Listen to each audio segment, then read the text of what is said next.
Hi, friends. I'm Ethan. This is Tillie. We're going to be talking to you about like what colleges are looking for, broadly speaking, and how you can prepare. And we're going to kind of take you through the whole arc. I'm kind of curious who's in the room. Ray, sorry, our moderator, I didn't prepare you for this, but I'd love to like put together a little quick poll to just hear if you're a student, are you in ninth, 10th, 11th grade, or if you're a parent. Oh, look at that. Oh, look how fast. Look at that. Oh my gosh, that was so fast. Love to hear where you are in your life journey. Like, are you in your 14-year-old era, or are you in your 15-year-old era? Yeah, let us know in the poll. Uh, And thanks for being here. This is a marathon day at CEG.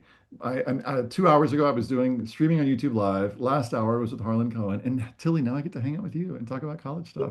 Yay. Yay! Our It's a nice check-in end to my question. day. Yay. Thanks for being here. Our check-in question today is if you have it, what's the best money you've ever spent? If you feel like answering that, great. If not, it's all good. Here's what we're up to today. There's a little thing you can scan here that's got really great resources. So sorry, I said scan this and then I took it away. But we've got a parent's guide to the personal statement, an essay timeline, great parent-student conversation questions, things that maybe give you a sign that you're maybe not helping, year-by-year roadmaps, how to build a college list, all kinds of stuff like that. So if you're interested in that, I'll put the link in the chat, actually. That'll probably be easier for this if you want to scan it from your phone. I don't even know if QR codes help anymore, but I'll put that link in the chat. Who Um, knows? if you've never met me before, I'm Ethan. I wrote some books on this. In fact, literally tomorrow, I'm turning in my final proof for the second editions of both of these. Woo! Those are coming out in November. But anyway, I'm not here to sell books. I'm here to say, like, hey, I've spent a lot of time thinking about this, and I founded this organization called College Essay Guy that I'll tell you more about in a second. Tilly, tell folks about you. Yeah, this is what I've done, folks, since walking backwards as a tour guide.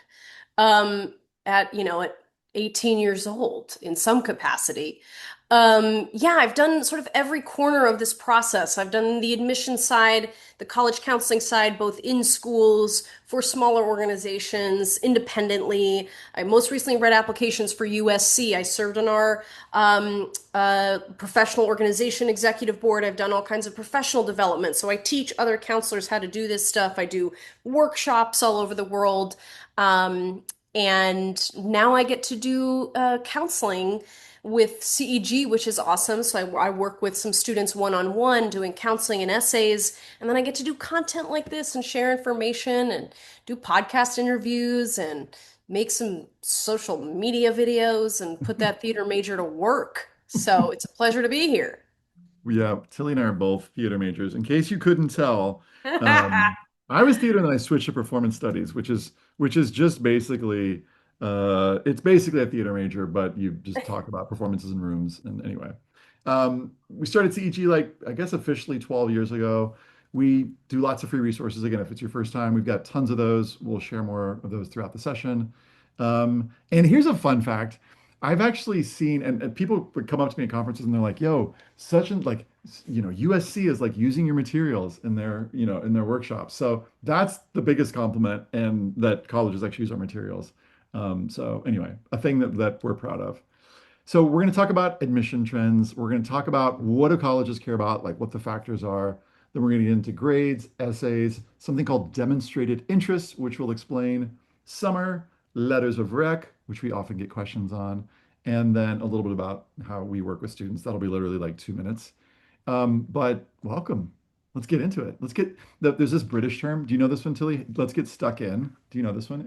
I don't. It's That's like not on what? Great British Bake Show, so I don't Yeah, I don't know if know. it's new or old, but they're like, let's go. So here are some things that colleges care about based on the most recent State of College Admission report. This came out in 2023. Unfortunately, the guy who created this report, David Hawkins, is no longer at the institution because he kind of semi-retired. So I don't know when we're going to get another one of these. Hopefully, somebody will take up the torch. But if you look at this list here, you'll see that basically grades and how hard your classes are take up the first three big spots in terms. This is like in order of how much colleges care about them. And then there's a drop off to something called positive character attributes, which I'm going to say more about in just a minute. And then essays and writing sample is next. Some colleges give considerable importance, some moderate, some limited. You can kind of see that.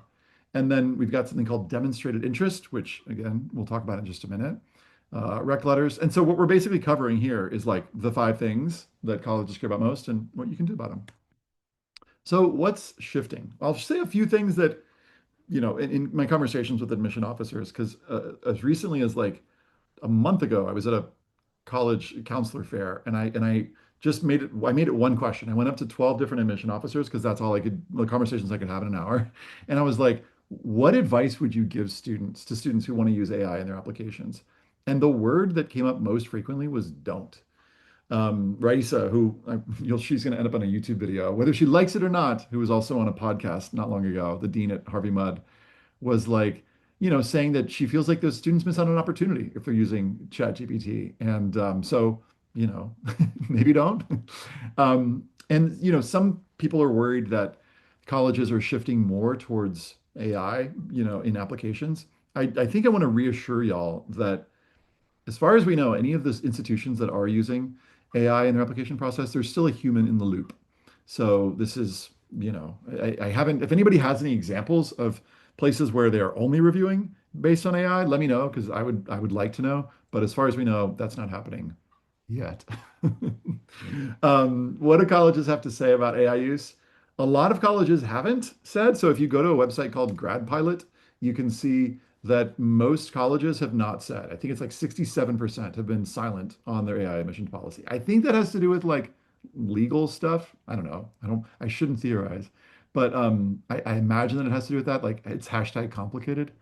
But if you apply through the Common App, and most of you who are applying to selective schools will do that, you have to sign this thing that says you certify that all the information submitted in the admission process is your own work. So if you're going to use AI, one, make sure it's your own work.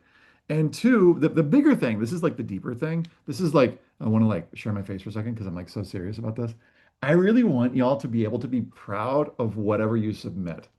So imagine an admission officer was to ask you, how did you use AI in your process? I want you to be proud of what your answer would be. So, all right, maybe I don't know if that was kind of intense to be like, yo, stop the screen share. I got to say this to y'all. I just really wanted to like underscore that.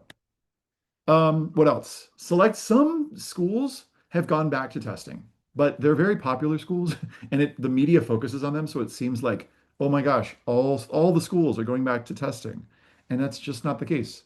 More than 2,000 schools, according to Fair Test, which is an awesome website, are still test optional. So just keep that in mind if you don't love your test scores.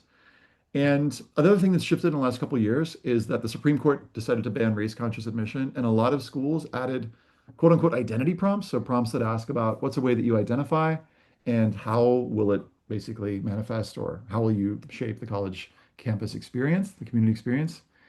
And, really recently in the news, and I don't think this is a trend, that's why I didn't put it here, a few schools have dropped their supplemental essays.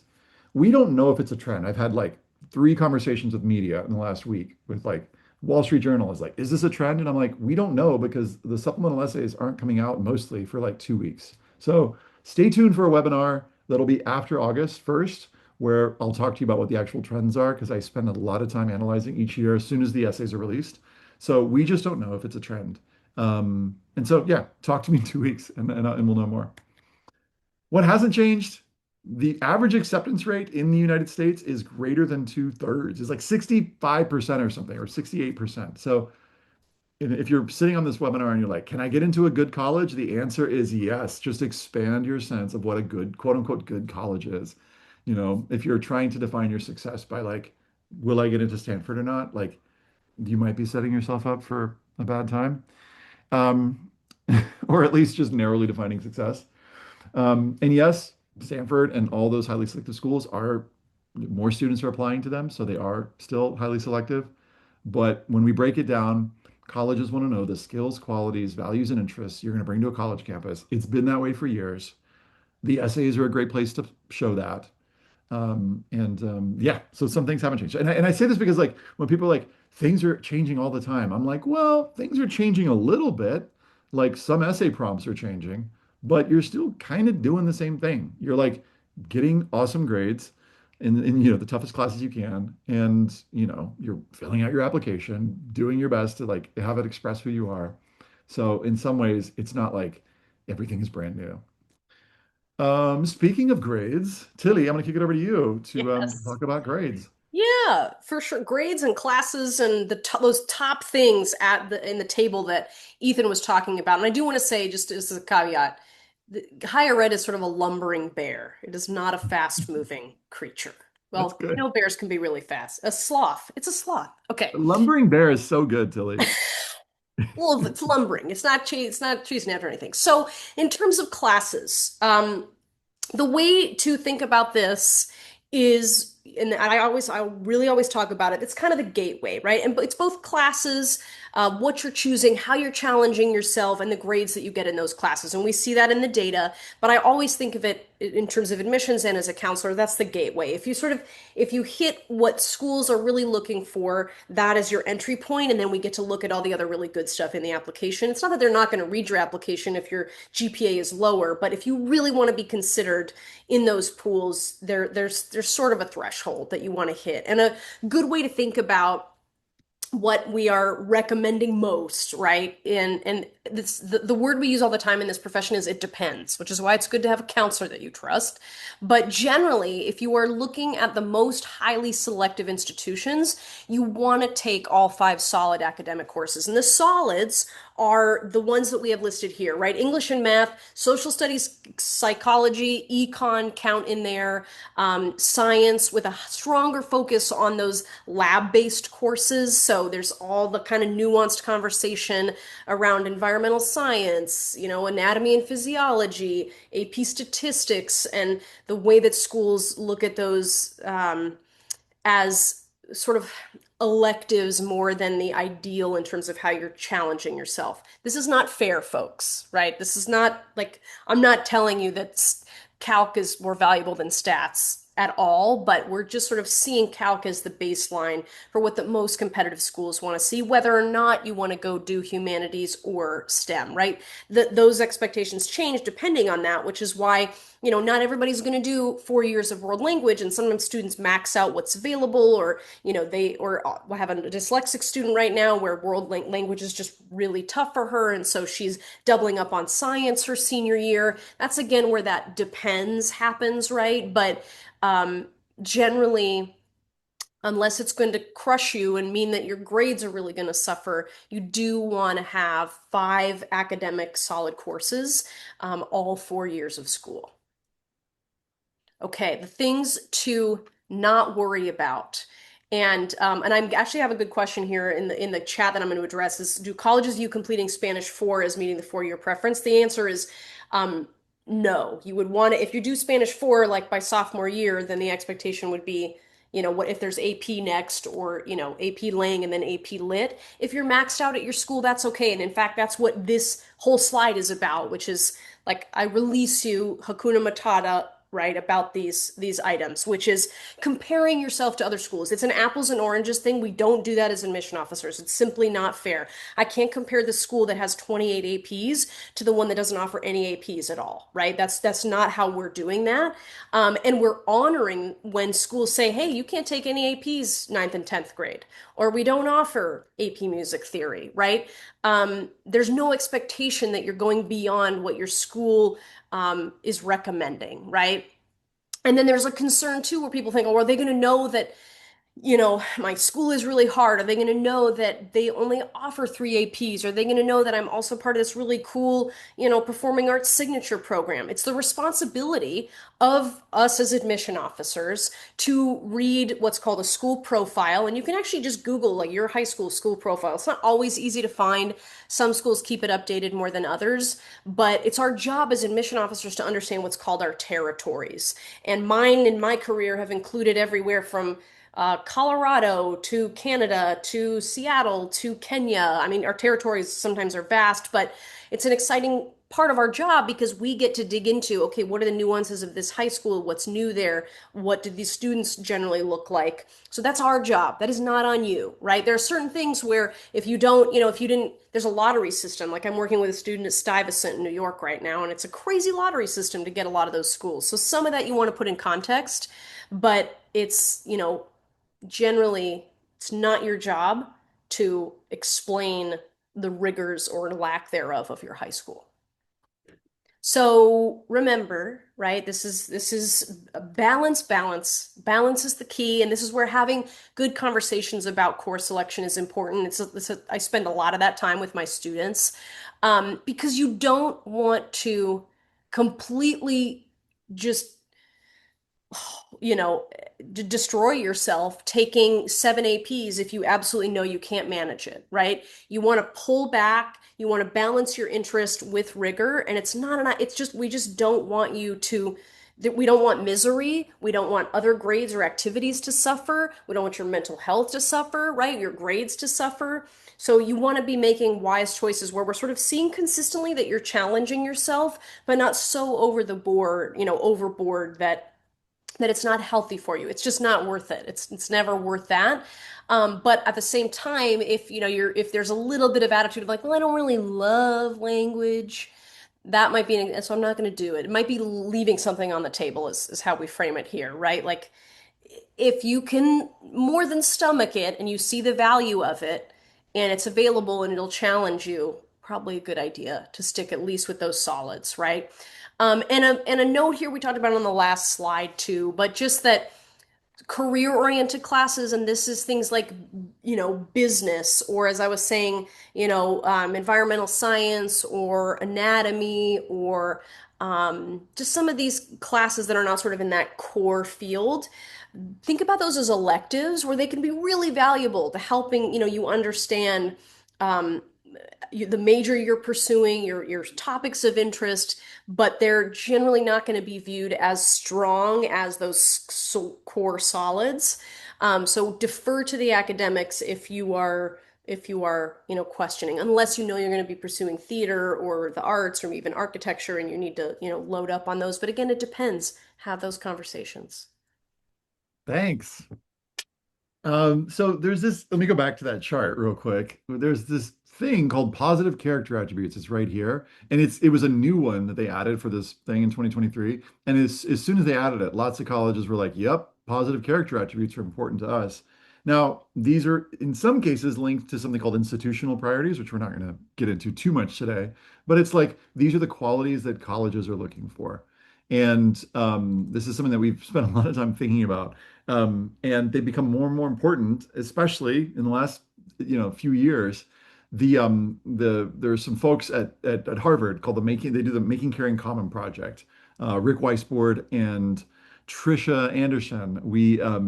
They put together this amazing report in 2016.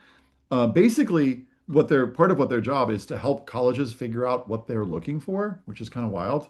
And a fun fact and kind of a flex is we had an awesome time, the three of us this afternoon, recording a podcast because they released a new report in 2026 called Turning the Tide, which is kind of an update and it's got some pretty strong, I'm not going to do spoilers for what's in that webinar, but part of what they're trying to do is how can they make, these qualities like, character and, thinking about the common good, things that students are thinking about more and bringing more into their lives. One of the big things that we talked about today was this is a little bit of a spoiler, but their suggestions is to not encourage or push students to like have a single defining passion. The way that they are encouraging folks to reframe it, parents, counselors, etc., is what are the things that are meaningful to you? What are your values? What are the things you care about? Because there is this excessive pressure towards achievement. And there are some interesting stats where students value achievement over happiness and caring for others. So anyway, more forthcoming in the podcast. I sent it off to the editor today, but in doing this and after this interview with them, I researched this, positive character attributes and found a bunch of websites like this one from Caltech where they actually say specifically what they're looking for: collaborative spirit and creativity and inclusivity. And spent some time, like actually a lot of time, looking at a whole bunch of college websites. I'll just flash up a spreadsheet real quick, but looked at anytime we could find it, there was like a what we look for page, mission statements and strategic plans, and basically drew out what are all these qualities that colleges look for. And we found that there are some common things. We call them kind of like buckets of like things that many colleges look for. So an example is like intellectual curiosity. They might call it different things, but that's something that many colleges look for. Now, we don't want these to be like something that just becomes another thing in the arms race, another thing to prove necessarily, or like used, I don't know, in a way that stresses people out. So we think of these as admission nutrients. So imagine this is sort of like something in order, if you're thinking about like a balanced application or a balanced breakfast, this is what, this is what we call these qualities. But we did find there are some common qualities, and they are, drum roll, intellectual curiosity, service to others. Some colleges call it leadership, some call it initiative. We're putting it kind of in the same bucket because I think, in fact, Rick Weisbord said this today. He's like, not every school is, not every student is a leader. And I would, my agreement with that is like, yes, but also many students, take initiative in important ways. How do you collaborate? What does collaboration look like in your life? And consistent engagement. How have you been consistently involved with a couple things? Ideally that, the things that you've been involved with. And this sort of it maybe goes against what I was saying earlier, but like having a single passion. No, consistent engagement looks like, hey, are there things that you're involved with that you enjoy? These are qualities also that employers are looking for. There are qualities that give life meaning, based on research, based on PERMA models, et cetera. So that's why we felt, I don't know, something like pretty assured that these are good qualities to pursue in life.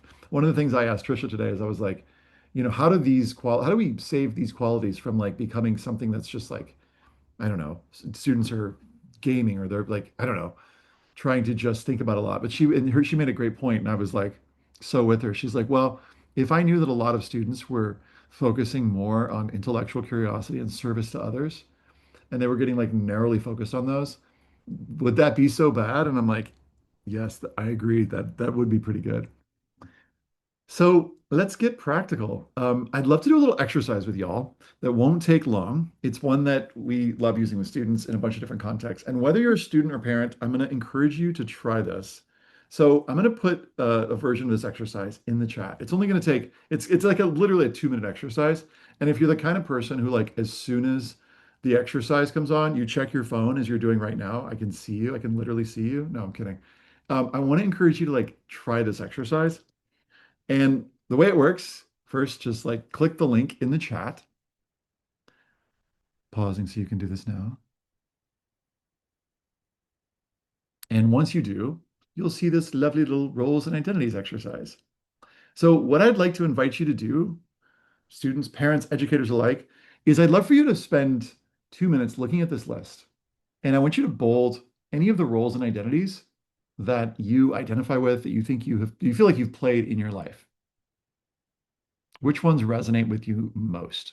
So if it's like dreamer, just bold it. If it's artist, bold it, etc. So pick at least 10, and I'm going to give you like a minute and a half to do this. Go for it.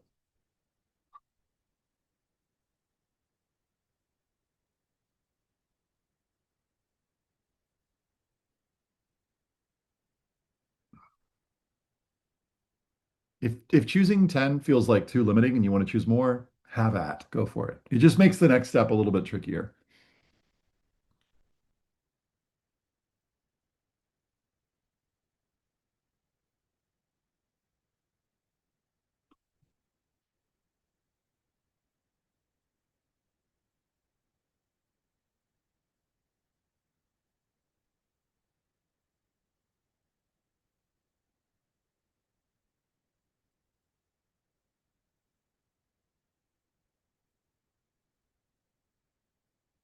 For those of you who can't, for some reason, grab the link, I'm scrolling down. If there's a role that you play that's not on this list, feel free to add it in. We'll do this for another minute or so, maybe 45 seconds.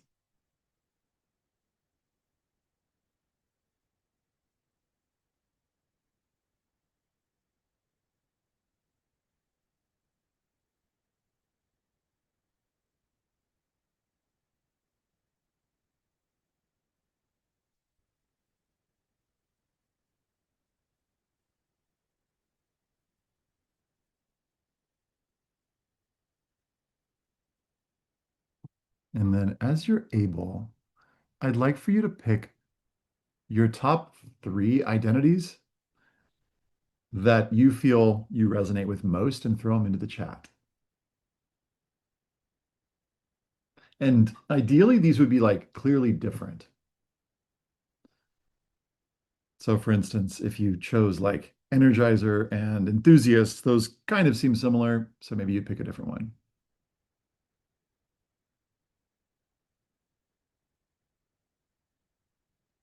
So choose 10 or more, and then I'd love for you to pick three. And actually, if you when you pick three, tell me if you're a parent or a student in parentheses. I'd just be curious. And I want to do something with these more in just a minute. And if you'll share with everyone instead of hosts and panelists, then everybody can see what you wrote, which is super helpful. Otherwise, it's all coming to me and Tillie, and other people can't enjoy what you're saying. So if you posted it to hosts and panelists, like reshare with everyone. Ooh, I love that you wrote student colon teacher. That's so good. All right, so we've got bookworm, nurturer, thinker as a student. Lovely. Observer, thinker, team player. Cool. Giver, protector, planner. Nice. Listener, explorer, problem solver. Great. Advocate, researcher, coordinator. Amazing. Now, a thing that we aren't going to do, but like the next step in this exercise, actually, you know what? Let's just do it because it only takes like a minute. Pick one of your roles, and I want you to pick three ways that it manifests in the world, because I think this is actually really cool. So pick one of them. So pick advocate, for instance, and then where are three different places where you're an advocate? Like who are you an advocate for? Or if you picked harmonizer, like where do you harmonize? You can do it just like this. Here's like an example of what we're doing now. I know this 2 minute exercise turned into like a 4 minute exercise, but hopefully you don't hate it. Give me three places that one of these roles manifests itself because you're going to write an awesome college essay about it next. No, I'm kidding.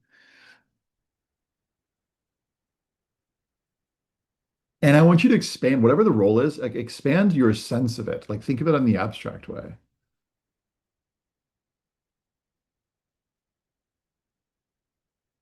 Can you come up with three different ways? So like thinking critically, where do you do that? In class projects, on the debate team, when I'm with my parents, arguing about, I don't know, some if I can stay up later. I don't know. That's you're probably too old for that.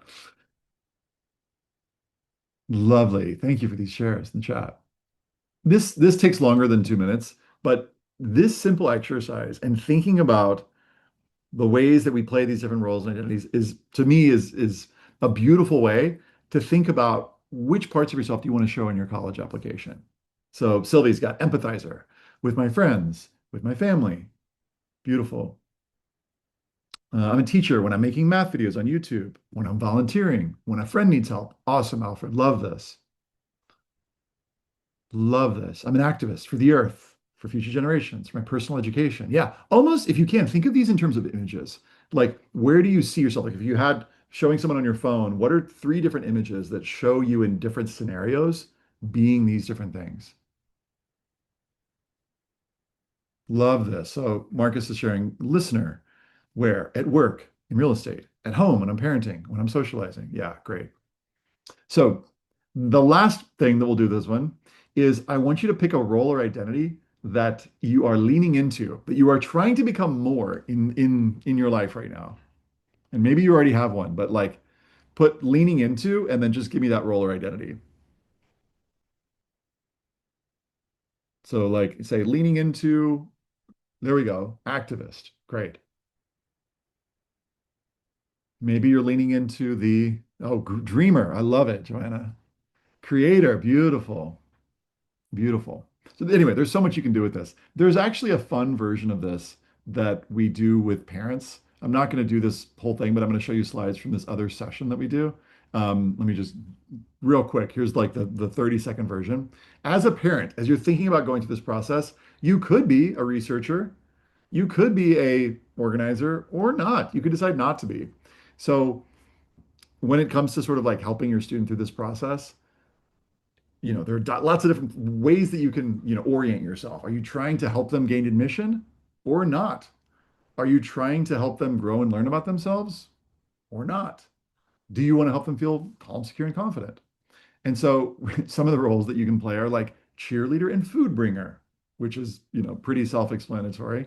There's also the role of like research assistant, where you're helping them figure out which colleges they might want to apply to, which can be really helpful for students. And then there's just listener, like Marcus was saying, asking open-ended questions, not trying to fix or steer them. And then the other resource that's kind of a fun one, that's like the parent version of this one, is like, here are some roles that you might play in this process. So take a look at some of these, like forgiver of bad moods and, like day off planner, strengths namer. I want to put an S here, strengths namer, sleep enforcer, snack runner. I'll share this out so y'all can see it, but just something to think about. Is there a role that you would like to play? And is there a role that you're like, you know what, I actually don't want to play that role? Okay, back to the things that colleges care about. We've talked about grades, we've talked about positive character attributes, essays. Briefly, it's funny to hear college essay guys say that, but essays will matter more for more selective schools. So less selective schools, yes, they want to know skills, qualities, values, and interests that are not obvious from elsewhere in the application. But when it's more selective, they're looking for more unexpected qualities, things that you may not be obvious from the application. In some cases, they're looking for connection to institutional priorities. That's what IPs stand for. You know, they're looking for, am I truly compelled by this applicant? And there are lots of different ways to do that. That's not today's session, but I will say, in short, they are important for when you're trying to differentiate between two students who have similar academics, grades, test scores, similar extracurricular profiles. Then they start to look at things like, okay, how are the essays giving me something that isn't obvious and that's differentiating the student? We love to encourage students to be writing during the summer. So it's go time right now for essays.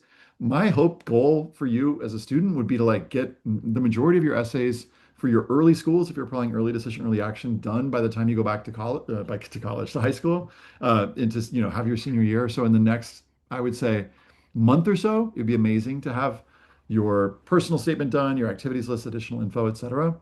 And that way, if you can get those done, then when you're back in fall and you're working on your biggest leadership projects, you've got time to focus on those things.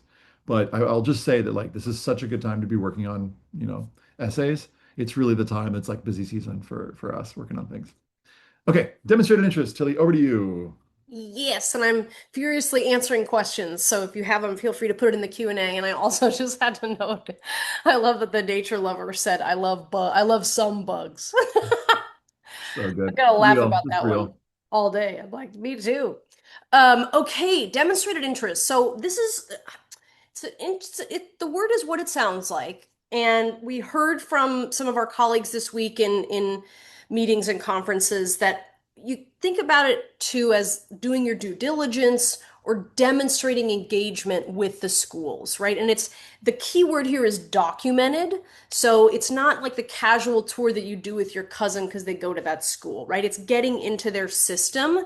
Um, because the schools want to make sure that if they admit you, or they're trying their best to figure out if they admit you, whether or not you're going to come. So you don't want to be a stealth applicant. You don't want to be on the margins where they're like, whoa, they've never clicked on our website. They've never come to a college fair. They haven't visited, right? So why would we admit you? They want to know that you actually are engaged and care and know about the school. And it's just a strategy, right, for these schools. So they also keep their admit rate numbers down because people care about that ranking, um, even though it has no bearing on the quality of the school, which I'll tell you that. And it tends to be the schools that are kind of not the tippy top. So most Ivy Leagues are not looking at whether or not you're engaging. Public schools are not doing that typically, but places like WashU St. Louis have been really explicit about it. Places like NYU or Bates or American or Lehigh, GW, Chapman, Colby, there's a whole list. We have a great blog post describing demonstrated interest, and there are great comprehensive lists out there that are updated. But a great place to find it is actually what's called the Common Data Set.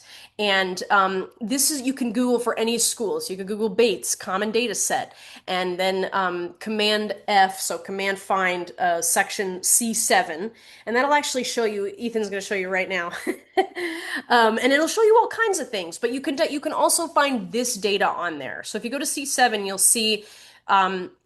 That level of applicants' interest, which translates to demonstrated interest, is yeah, important, right? So if honestly, if it's in very important or considered, you want to pay attention to it. But ideally, everybody, this shouldn't be a burden, right? This is, if you care about a school and you're going to apply there and potentially go there, it's a great idea to engage. It's a great idea to do your due diligence.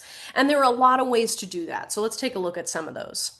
And it definitely does not have to be visiting the actual school. Not everybody can afford to do that by a long shot. But what happened in COVID was schools put a ton of money into creating really great virtual tours, interviews, content. So a lot of that exists, but there are a lot of ways to do this. Sign up for a college's mailing list.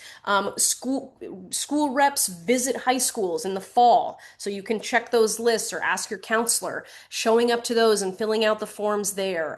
Contacting your admission officer, sending a thoughtful email if you've been doing some research on the school, and engaging on social media or doing interviews if they're available. It's a great practice for you too. And I still have my stack of thank you notes from my students when I was an admission officer because they matter. We're humans in it for humans. We're not in it for the money, that's for sure. So though all of those things can matter. You don't have to do all of it. Pick two or three, but do your due diligence and check and see if schools are actually tracking it as well. Summer plans. We're in the midst of it. We get questions about this all the time, and it's valid, right? We're wondering, how do we spend our time? So many families and students ask me, what's the best thing to do? And if I knew, I would tell you. We would just put it right here on this PowerPoint. But the reality is, thank goodness, actually, that there are so many ways to spend your summer. There are no clear preferences. What I'll say, the preference is that you do something that you actually care about, that's bringing you joy, that is purposeful, that is building your skills, right? You do not have to shell out thousands of dollars for summer experiences at shiny name brand schools. Some of those can be very valuable, but it's unless they've explicitly said to you, yes, you have a better chance of getting into our school, then I'm thinking about a student of mine who's doing independent research, building AI tools for firefighters, and she's learning so much by doing that. Yes, it's independent. It's not at a shiny school, but wow, is she learning so much. That's part of the essays we're writing together, right? It can be a summer job. It can be the volunteer thing that you absolutely love. It can be reading all of Shakespeare in a summer. Whatever, right? It's whatever is going to have impact, that's helping you grow as a human and developing those values and roles and identities. And please, people, do not forget rest. The saddest thing that happens to me in August when my kiddos come back to school is the ones that are totally wiped out. And you think, well, the summer, don't you also need like ice cream dripping down your mouth and getting a little sunshine? And, it is time for rest. And you do yourselves a disservice if you don't actually build in time for that, because the school year is crazy. And colleges also really value you knowing how to take care of yourself, because it's a lifelong pursuit, but it is a valuable one. And you can ask any adult in the room why that balance and rest and relaxation is so key. So letters of rec, and you'll remember that Ethan showed you, the table that we have. Those are sort of towards the top, but they're a wonderful way that we see those personal, positive character attributes come through. And here's the way to think about them. So you've got the counselor rec that most schools require, just one. It's your college counselor, and this is giving me a sense for who you are in the broader community, how you've made an impact, who you're known to be. Sometimes and I don't know, I've written so many of these. I actually love writing them, which is a little weird because not everybody loves that process. I happen to love it. And I have read It's probably thousands of them. But it's a wonderful way for getting a sense for who you are in the broader community. Then the teacher recommendations, and most schools now require one to two. They want it from a core subject, which we'll talk about in a second. But this is like the zoomed in view of who you are in the classroom. Because as admission officers, we're wondering who you're going to be in class. We're also wondering who you're going to be in the dorm, on the quad, in a music, in an orchestra, on the F1 racing team, whatever, whatever you're going to do. If you're playing flag football like I was, if you're doing ballet like I was, right? Whatever you're doing, they want to know who you are in that context. So teachers are showing you in the classroom, counselors are giving you that more global sense. Next. Oh, do we skip a slide? Where is it? Did we? I think we did two on demonstrated interest. Oh, Oh, no, you're yeah, right. yeah. You know these slides like the Ta-da! back of your hand. So, Yeah. but I'll keep it quick. But basically, Okay. the best letters of rec typically are going to come from a teacher who you're working with in junior year because the most recent version of you as a student, they don't want to see your ninth grade teacher unless you've had a teacher who taught you in ninth grade and 11th, or who maybe in 11th grade, is also have been your advisor or your coach. It's really lovely if you can kind of pair some of those experiences. They want them to typically come from a core academic subject. So unless you're applying to an arts program, it should come from one of those five that we mentioned. And it does not have to be your major. It's totally fine. If you're going to do, pre-med, it's totally fine to have your Spanish teacher do it, right? Or your English teacher. It just matters the kind of student you are, not necessarily your preparation for that, for your major, because you're going to talk about that in your essays and your supplements. And so it's totally fine if it's not major related. Okay. Practical things. I'll do the first couple and then you do the. Oh, I yeah. feel like I want to say a little bit more about essays, but in short, like for GPA, just make the most of the opportunities available to you. Whatever grade you're in, take the toughest courses that you can do well in, and not just like cram your schedule with all APs just because I don't want y'all to like collapse. But colleges do look at, especially like you think about the UCs, they look at okay, of the opportunities available to you, what did you actually do? I already talked a little bit about essays. I want to like flag something. Someone asked what's a resource that I'd recommend for right now. There's this thing called the essay tracker, which I put in the Q&A, but I'll put again in the chat. And I'll put the copy version. What I'd recommend doing is take all the schools that you're applying to, and I would create a little tracker here with the schools, and then you can look up their prompts either on Common App or you can find them on the school's website after August 1st. Stay tuned. And then put the prompts that you're writing. And then eventually, let me show you like a really nice one. So this is like a color-coded version one. Eventually, what you can do is find topics that you're going to be able to reuse from multiple different prompts. So for instance, this student, Adrian, wrote about construction, and he wrote about it for this one thing that sets him apart from other applicants. But he was also able to use it about, for Pomona, for one of the communities that he belongs to. By the way, these are old prompts. But what you'll find is that even though it looks like you've got, I don't know, 56 different essays to write, you probably will have fewer than that. So if you look at the colors here, you've got one, two, three, four, five, six, maybe like six or seven essays that you'll be basically be reusing again and again for multiple different prompts. That was for my daughter. She's not even listening right now, but she would have. I got props for her, even though she didn't hear me. But yeah, you're probably writing six-ish, maybe as many as like nine different essays and reusing stuff, and you're probably able to reuse your YS essays. But you're gonna have more essays than you think, and it's gonna take you longer than you think. I'll just say that right now. Yes. Yeah. Tillie, tell us about the others. Yeah, so for demonstrating interest, and I'm actually getting a lot of good questions about this in the chat. Like, does this count? Does this count? That's why you should do a couple, do at least two to three, and if you're obsessed with the school, do more, right? But think about, if you know that you toured, but maybe you were with your brother, then join the mailing list, join a virtual info session, go to a college fair. Just try to find two to three ways for each school to do your due diligence. And the way to think about summers that we like to think about it anyway. Ninth and 10th is a time of exploration, seeing what you're interested in, which of those admission nutrients areas deserve development, right? Also read because it's good for your brain and it makes you much better at testing.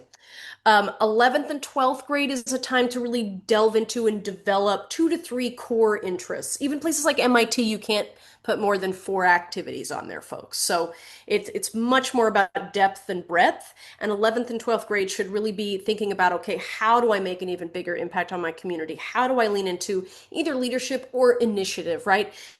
Deepening my experience based on what I think I might want to major in, or collaborating more meaningfully in the activities that I'm doing, right? And also keep reading. And then in terms of rec letters, you want to start thinking about it first semester junior year because, and this I got a good question here. Teachers and counselors aren't going to write these letters until either the summer before senior year or even the fall of senior year. So they're going to get to know you for that whole junior year. But what you can do as a family is just start to have conversations towards the end of first semester around, hey, how are classes going? Who are you really connecting with? What are projects that you've really enjoyed? Which, how are you loving these certain classes? Are you really growing in this class? What are you learning about yourself in the topic so that by second semester, when it's time to start asking teachers, which really doesn't have to late second semester, sometimes early summer, then you've had some meaningful conversations about it. Yeah, someone just asked a great question about rec letters. Let me show you. Wait, for some reason on our rec letter guide, there isn't a great brag sheet, but let me show you the kinds of things to include on a brag sheet. So this is for like a UC course that I do. But here are the kinds of things that you could equip your counselor with if you Hmm. wanted to give them all the things. So feel free to like screenshot this. I'll try to get it up on the blog soonish, like in the next week or so. But special skills that you have that aren't reflected somewhere in your application and some of the things that you've been involved with.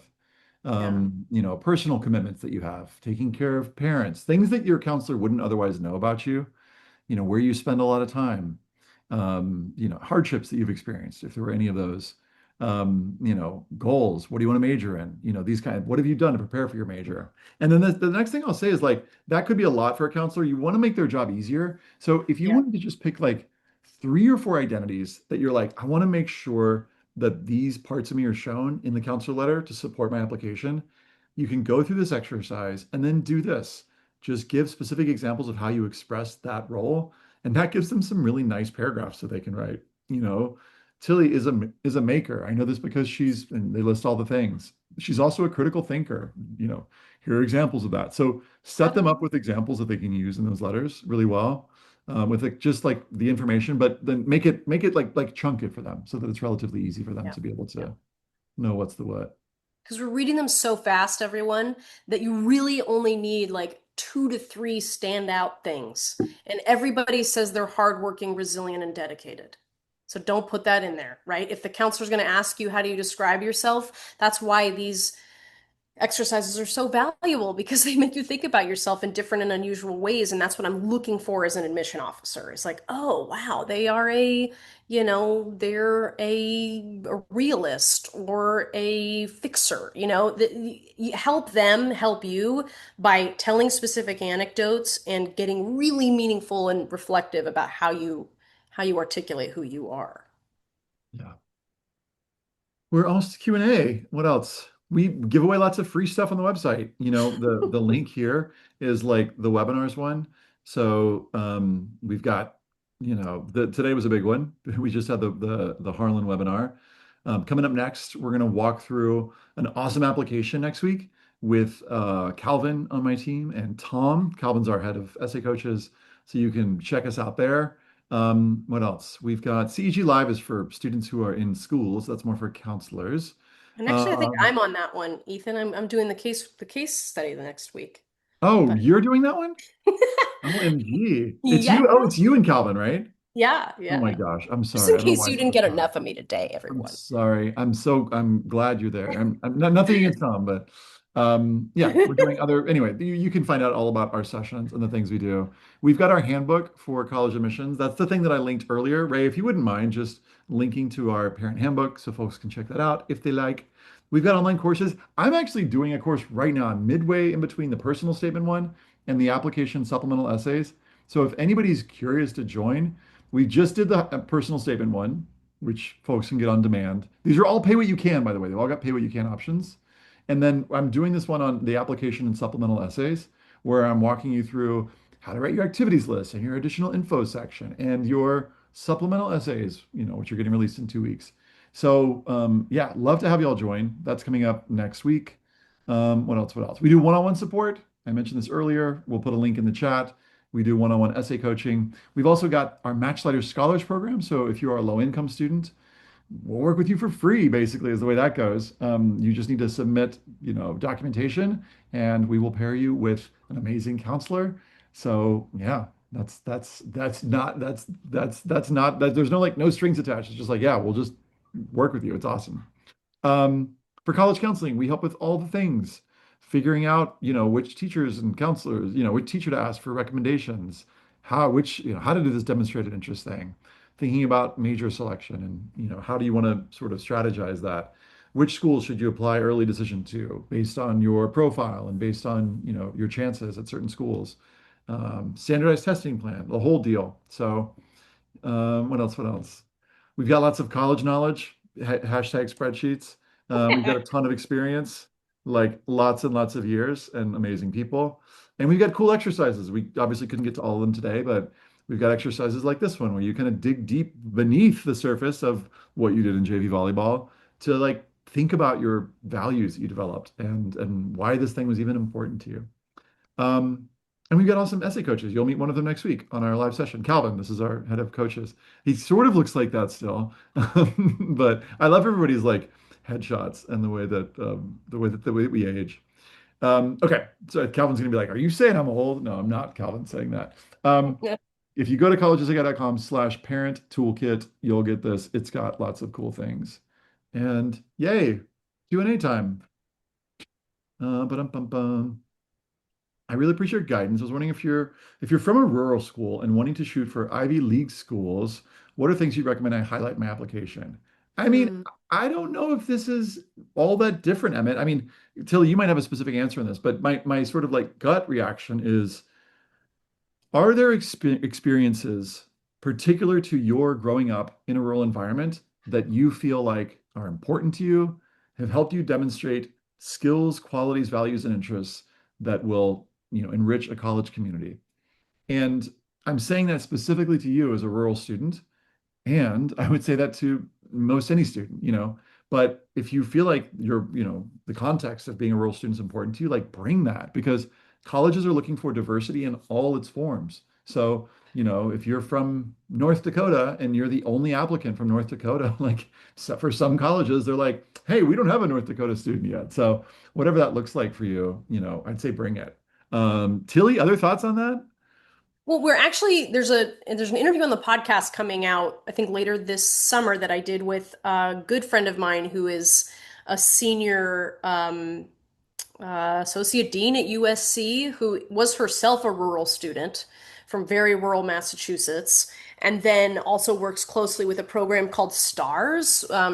Oh yeah. That supports students from rural and underserved areas, and they're designed to support students like you. And so I would actually I'll put that in the Stars. It's called the Stars College Network, and there are a lot of resources there. But it's exactly um, what Ethan was saying, giving context, sharing that story. If being rural had an impact, make that clear, but it is also the responsibility of the admission officer to understand that context. So, Yeah. yeah, that's a good one. That's what I'm thinking. There's somebody asked about that resource about the brag sheet one. I'm going to put it on in the next week or so. I'm going to put it in. We have a how to write letters of recommendation. This is the one we want. How to ask for a letter of recommendation. So the step-by-step guide for students. I'm going to add it to this one. Put that link in the chat. So y'all can just sort of like put it in your back pocket and check this one soonish. I just need to like spend a few minutes formatting it, and I'll get that one up on the blog. Um, all right, back in the queue. Oh, we've got 10 questions. Let's get it. There are a lot of them about letters of rec.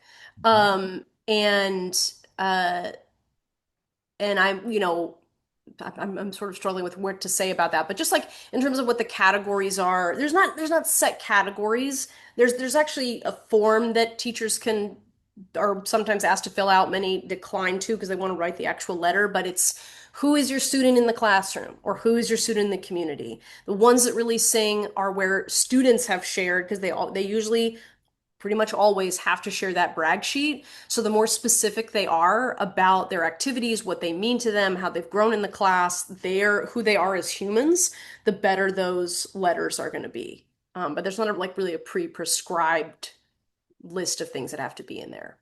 Yeah.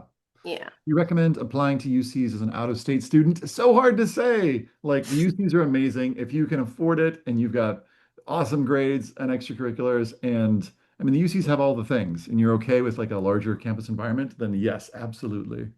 What are some top 10 to 20 colleges your team has gotten students into lately? How many students? All those schools, like those top 10, like Yeah. all of them every year. I Yeah. mean, not literally all of them every year, Yeah. but we tend to not, how do I answer this question more graciously? I think that when I hear that, what I hear underneath that question is like, do the students that we work with, are they accepted to selective colleges and universities? And the answer is yes.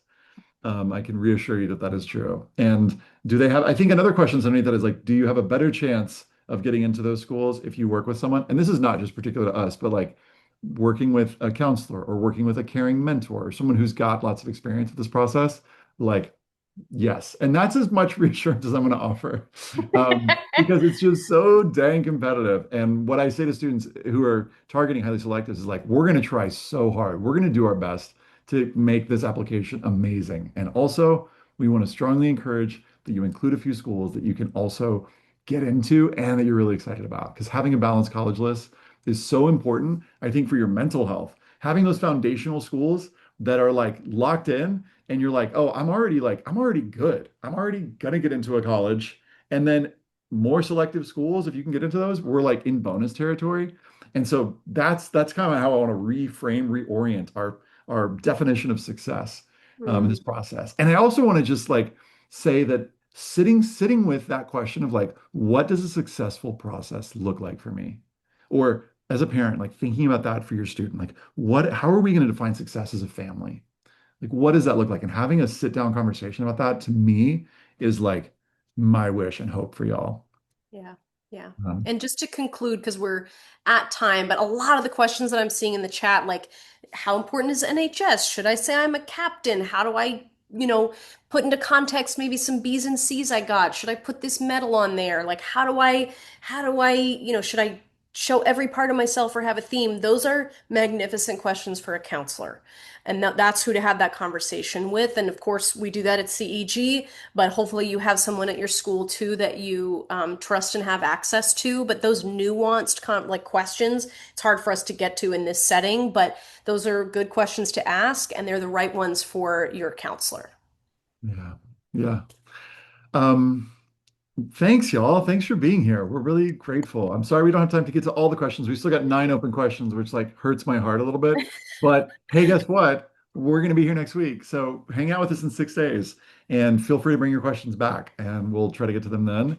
And yeah, Tilly, thanks. Thanks for doing this work with Yeah, me. I'm so such a grateful. pleasure.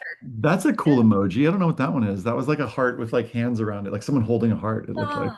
Ah, I'll So take it. thanks. Thanks for holding our hearts. We too are holding your hearts. And that's They're just sort of, heart holders. yeah. I think that if we could just go through life, what's that expression? Like we're all just walking each other home or something. Oh, Like that's how I feel when I see that hand heart holding one.